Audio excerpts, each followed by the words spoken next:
पहले उसने भड़काऊ बयान दिया था, टू नेशन थ्योरी, हिंदू मुसलमान अलग हैं, जो भी उसने अपनी थ्योरी दी थी आसिम मुनीर ने। उसके बाद पहलगाम हुआ। अब हमें पता है कि बहावलपुर में क्या हो रहा है, हमें पता है कि आतंकी आ रहे हैं। अब हम किस चीज का वेट कर रहे हैं कि दोबारा कश्मीर में आके लोगों को मारेंगे धर्म पूछ के? क्या इस चीज का इंतजार हो रहा है? हमें पता है कहां पे क्या हो रहा है, मीडिया को पता है, सरकार को भी जाहिर सी बात है पता ही होगा।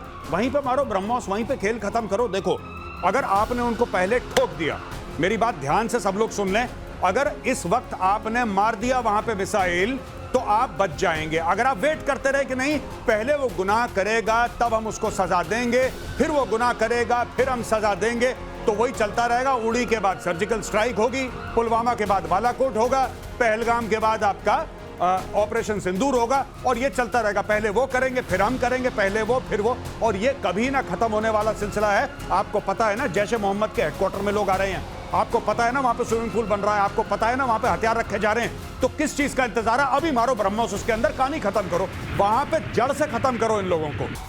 14 करोड़ दिए थे ना जो उनको मिले वहां से, IMF से भीख जो मिली थी, तो 14 करोड़ वो भी दिए हैं। रिकंस्ट्रक्शन होगा, रिकंस्ट्रक्शन होगा, उसके बाद आपको पॉज बटन को प्ले में लाना। लेकिन मेरे को एक चीज, मतलब ठीक है ये अपनी आदत से बाज नहीं आएंगे, ये फिर से वो कर रहे हैं, और यहाँ पर निश्चित रूप से आतंकवादी और स्टेट, इसमें कोई फर्क नहीं है, दोनों आपस में। लेकिन ये तो अब दुनिया के सामने, दुनिया इसको और भारत को तो अब ये अब उसको फिर से कोऑर्डिनेट फिर से लेने भी नहीं है, उसको मालूम है कि कहां भेजना है। ये इस तरीके में मतलब ये मरने के लिए ही आ रहे हैं। अरे इनको ये पता है कि मारने से पहले भारत शायद थोड़ा सोचेगा, हम खड़े होंगे, लेकिन इस बार नहीं खड़े होंगे। इस बार ये खड़े नहीं होंगे। ये प्रेडिक्शन में सुन लीजिए, ये प्रतिशोध का चेतावनी जो कहते हैं ना, प्रतिशोध जारी है। अभी ये ऑप सिंदूर खत्म नहीं हुआ है, पॉज हुआ है। तो ये यहाँ कोशिश कर रहे हैं लेकिन खड़े नहीं होंगे। ये प्रेडिक्शन आपने सुन लिया, आने वाले दिनों में आप घटित होते हुए देखेंगे। अगली खबर देखिए, ऑपरेशन 2.0, इसकी प्रस्तावना लिख रहा है असीम मुनीर। सिंदूर, ऑपरेशन सिंदूर, असल में ये 2.0 भी नहीं लिखना चाहिए, ये हाइटस था, ये कभी रुका तो है नहीं। आप जानते हैं कि ये उसी नाम से आगे जारी रहेगा। इसकी प्रस्तावना लिख रहा है असीम मुनीर। कश्मीर का नाम लेकर फिर से उगला उसने जहर, सेना से बोला कि कश्मीर भाइयों की कुर्बानी, कश्मीर में भाइयों की कुर्बानी याद रखो। मुनीर के भड़काऊ बयान के बाद हुआ था, पहले आपने सुना था जब उसने कहा था कि हमसे हर किस्म, हर तरह से अलग होते हैं हिंदू, हम एकदम अलग कौम हैं। और उसके बाद आपने पहलगाम हमला होता हुआ देखा था, और एक बार फिर से उसने जहर उगला है। इस बार कहा है कि कश्मीर में हमारे भाइयों की कुर्बानी हमें याद रखना होगा। मतलब ये फिर से कोई इंडिकेशन है क्या मेजर गौरवारी? नहीं, इंडिकेशन नहीं है। देखिए, जब पहले उसने भड़काऊ बयान दिया था, टू नेशन थ्योरी, हिंदू मुसलमान अलग हैं, जो भी उसने अपनी थ्योरी दी थी आसिम मुनीर ने। उसके बाद पहलगाम हुआ। अब हमें पता है कि बहावलपुर में क्या हो रहा है, हमें पता है कि आतंकी आ रहे हैं। अब हम किस चीज का वेट कर रहे हैं कि दोबारा कश्मीर में आके लोगों को मारेंगे धर्म पूछ के? क्या इस चीज का इंतजार हो रहा है?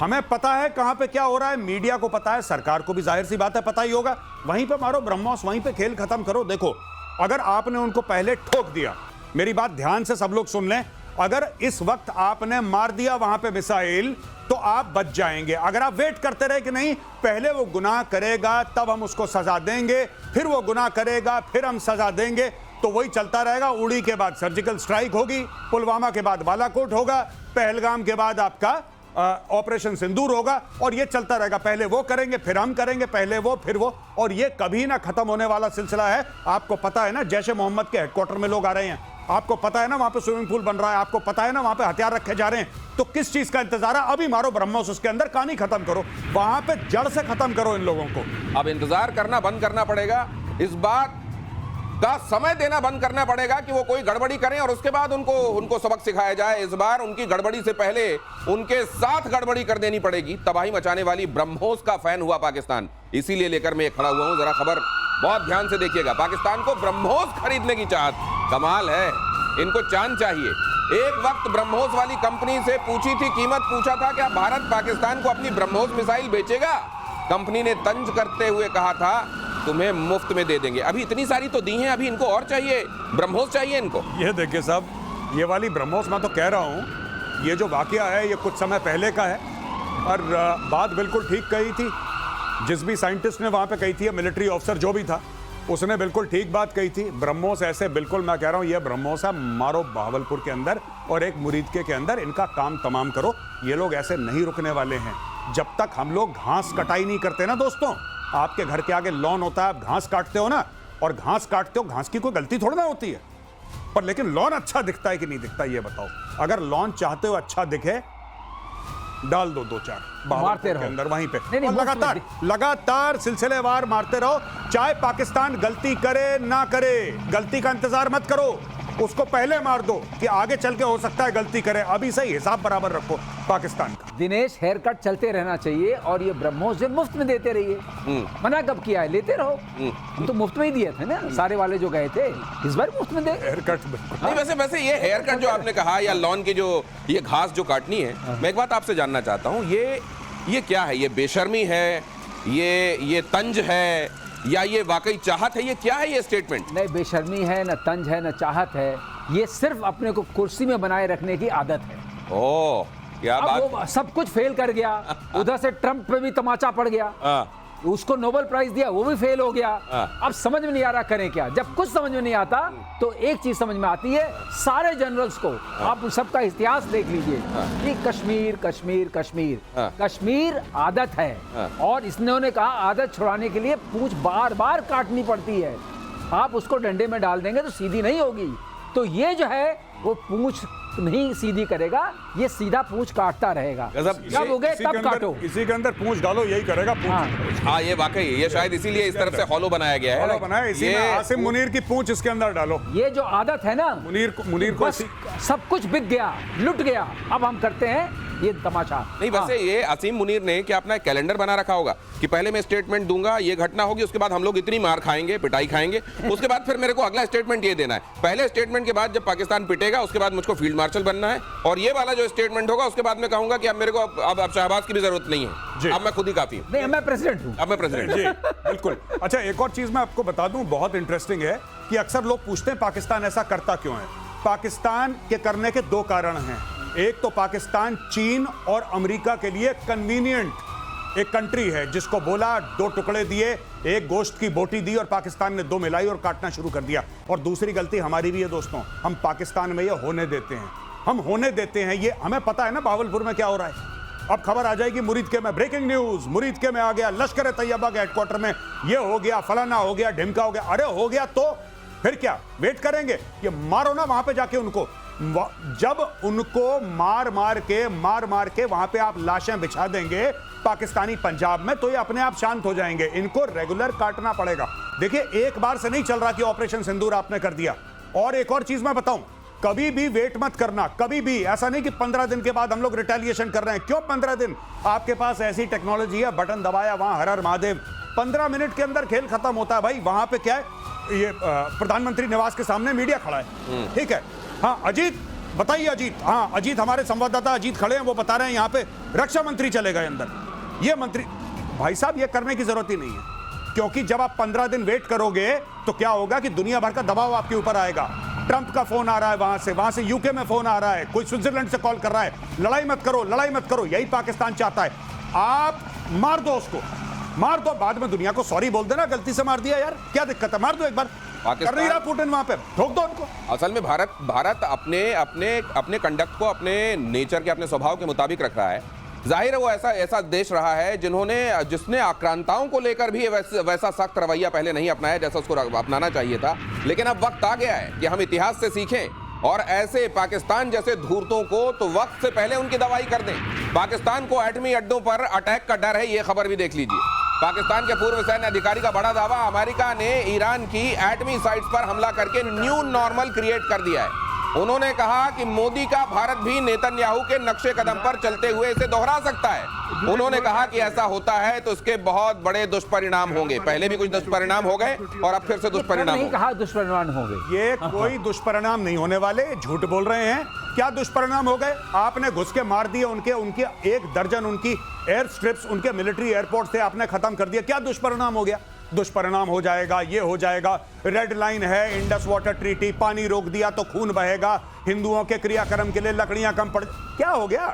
क्या हो गया? दोबारा ठोक दो, कुछ नहीं होगा। मैं बता रहा हूं, कुछ आज तक कभी कुछ नहीं हुआ। ये सिर्फ भौंकते हैं, ये काटने वाले कुत्ते नहीं है, सिर्फ भौंकने वाले हैं। आप इनको ठोक दो जाके और इनको डेली ठोको। इनका यही इलाज है, इनको डेली, डॉक्टर की दवाई है ना, डॉक्टर लिखता है RX, ब्रेकफास्ट के पहले, लंच के बाद, डिनर के पहले, इनको ठोकते रहो, इनको गोलियां देते रहो, इनका कुछ नहीं।